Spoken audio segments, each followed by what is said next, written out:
ఇస్తున్న తీరేంటో మనం ఒకసారి మన దగ్గర సీనియర్ జర్నలిస్ట్ అక్షర్ సత్యం గారికి మనకి ఫోన్ ఒకసారి చేద్దాం. ఆయన వర్షన్ ఏంటో కూడా ఒకసారి ఇందాం. అక్షర్ సత్యం గారికి కాల్ చేద్దాం.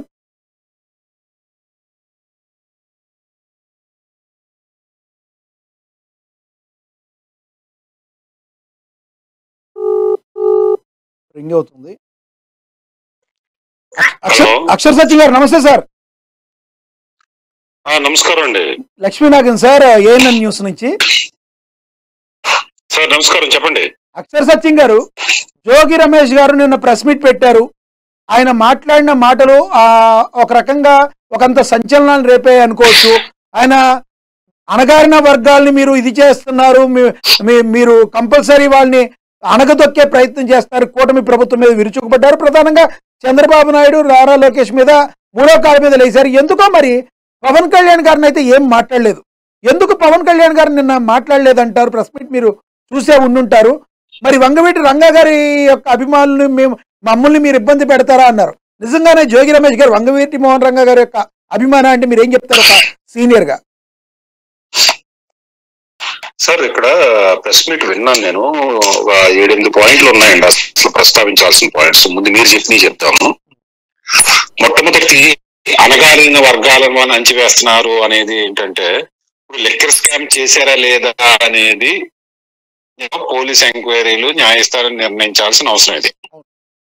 తప్పు చేస్తే అది దళితుల, బీసీల, కాపుల, కమ్మల, రెడ్ల, బ్రాహ్మణుల అన్నది కాదు, ఎప్పుడైనా శిక్ష అనుభవించాల్సిందే.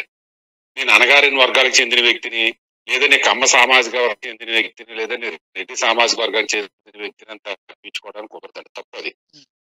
కులం పేరుతోటి తప్పు చేసిన వదిలేయడం అనేది జరగదు. ఖచ్చితంగా తప్పు చేసిన వాడు ఖచ్చితంగా శిక్ష అనుభవించాల్సిందే.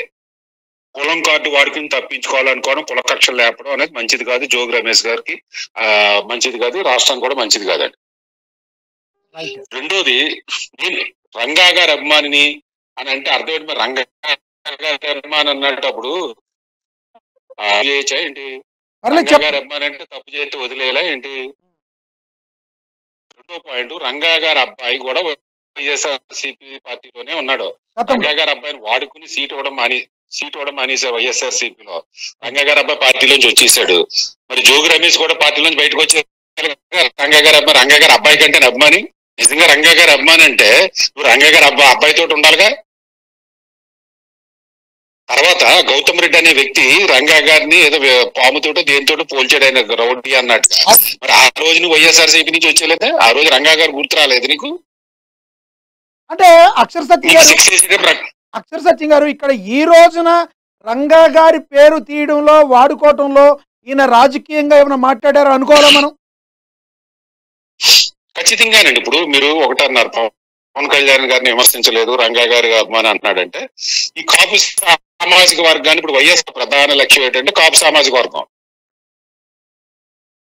ఇప్పుడు కైకులూరులో ఏమంటుంది, కాపులంతా కలిపి దళితుల మీదేమో దాడి చేస్తేనే పవన్ కళ్యాణ్ పట్టించుకోలేదు, జనసేన పట్టించుకోలేదు, కాపులు దాడులు చేసేస్తున్నారని ప్రచారం చేశారు. ఆ ఇన్సిడెంట్ దగ్గర ఏంటి, కాపుల మీద విష ప్రసారం చేశారు వైఎస్ఆర్సీపీ గాని, అనుబంధ మీడియా గాని. ఇక్కడ కందుకూరు దగ్గరకు వచ్చేటప్పటికి కాపుల్ని కమ్మలు చంపేశారని కాపుల మీద సింపతి క్రియేట్ చేయడానికి ట్రై చేసింది. కాపులు దళితుని చంపేస్తున్నారు అన్నదే. కందుకూరు వచ్చేటప్పటికి కాపుల్ని కమ్మలు చంపేస్తున్నారు అంటుంది. అంటే వాళ్ళకి కావాల్సింది కాపు కార్డు వాడుకోవాలి. కాపుల్ని సమాజం అన్ని వర్గాలకి చెయ్యాలి. అలాగే కాపులకి కమ్మలకి గొడవలు క్రియేట్ చేయాలి. మొన్న ఎక్కడో ఒక ఇన్సిడెంట్ పెట్టారంటే, ఏదో కాల్మనీ కేసులో ఒక ఆమె చనిపోతే కమ్మల అకృత్యాలకు బలైన కాపు మహిళ. ఏంటంటే ఇది అప్పు తీసుకునేవాడు, అప్పు తీసుకున్నవాడు మధ్యన చనిపోతే కూడా కులాలకు రెచ్చగొట్టాలా? ఎవరిని సమర్థించలేదండి. సో అదే కార్డీని ప్లే చేస్తున్నాడేమో అనిపిస్తుంది. ఇక జోగి రమేష్ గారి విషయానికి వద్దామండి. ఇది వైఎస్ఆర్సీపీలోకి వస్తే మళ్ళీ మొత్తం ఇష్యూ అంతా డైవర్ట్ అయిపోతుంది. ఆయన ఏమంటున్నారంటే, నేను ప్రమాణం చేస్తాను, గుళ్ళో దీపం ఆరుపుతాను, నేను ఒట్టేస్తాను, నేను ప్రమాణం చేస్తాను, నేను నిర్దోషింది ఏంటిది నన్ను తీర్మానించండి అన్నారు. అంటే ప్రమాణాలు చేస్తే నిర్దోషి కింద నిర్ణయం చేస్తే మరి ప్రభుత్వాలు ఎందుకండి? ఈ ఎన్నికలు ఎందుకంటే నేను గతంలో అనేక సార్లు చెప్పి న్యాయ వ్యవస్థ ఎందుకంటే క్యాన్సిల్ చేసి పారేయచ్చు కదా. జగన్మోహన్ రెడ్డి గారు చీఫ్ మినిస్టర్ గా ఉన్నప్పుడు మోడీ గారు విమర్శే కదా. ఈ రోజుకు కూడా మీరు మోడీ గారు ప్రభుత్వానికి మద్దతు ఇస్తున్నారు కదా. క్యాన్సిల్ చేసేమన్న న్యాయ వ్యవస్థని, ప్రభుత్వాలు, పార్లమెంట్ అవసరం లేదు, అసెంబ్లీలు అవసరం లేదు, దేవుడి గుళ్ళో దీపాలు ఆర్పడం మీద నడిపేద్దాం ప్రభుత్వాన్ని. రెండోది ఇంకో పాయింట్ అన్నారు ఆయన, చంద్రబాబు నాయుడు గారు, లోకేష్ గారు తన కుటుంబంతో వచ్చి నన్ను దోషినని చెప్పండి నేను ఒప్పుకుంటాను అంటున్నాడు. ఇప్పుడు చంద్రబాబు నాయుడు గారు నిర్దోషి అని చెప్పేస్తే జోగి రమేష్ గారు నిర్దోషి అయిపోతాడా? ఇప్పుడు చంద్రబాబు నాయుడు గారు జగన్మోహన్ రెడ్డి ఇది 33 కేసులు ఉన్నాయి కదా, కేసులు ఉన్నాయంటే జగన్మోహన్ రెడ్డి గారు బెయిల్స్ తీసుకోకుండా కోర్టుకు వెళ్ళిపోతాడా? లేదా జగన్మోహన్ రెడ్డి నిర్దోషి, దోషి కాదంటే కేసులన్నీ కొట్టేయాలా జగన్మోహన్ రెడ్డి గారి మీద?